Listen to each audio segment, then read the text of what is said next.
at babies who were 1 day old. And again, we presented them either with a mechanical object or a face to look at, and filmed how long does the baby look at each of these two objects.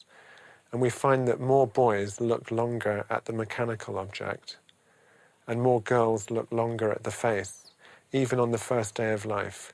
So this is before toys have been introduced or various cultural biases or prejudices have been introduced.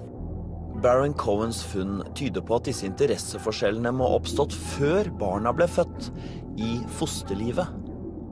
What we know is that boys and girls are producing different amounts of hormones, but particularly testosterone, that boys are producing twice as much testosterone as girls. And this hormone, testosterone, influences the way the brain develops. Men hvordan vet han at det testosteronnivået i fosterlivet som lager disse interesseforskjellene? We've measured the testosterone when the baby is in the womb, and we've waited till the child is born, and we've looked at their behavior. And what we found was that the higher the child's testosterone prenatally, the slower they are to develop language when they're a small child, and the less eye contact they make, again, at the age of 1 or 2 years old. So the more testosterone is associated with slower language development and slower social development. Så mange kjønnsforskjeller kan egentlig komme av ulikt testosteronnivå. Men hva skjer hvis et jentefoster får unormalt mye testosteron? It's a genetic condition where you produce too much testosterone.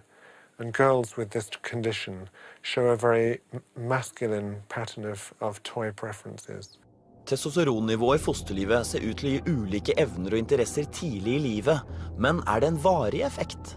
We followed these children, they're now about 8 years old, and so we're interested to see how they're turning out. And what we find is that as they get older, the children who had higher testosterone have more difficulties with empathy, with recognizing other people's emotions, or taking somebody else's perspective. But they also have a much stronger interest in systems, in understanding how things work. So even if you ignore what sex somebody is and just look at their hormone levels, you can predict their pattern of interests.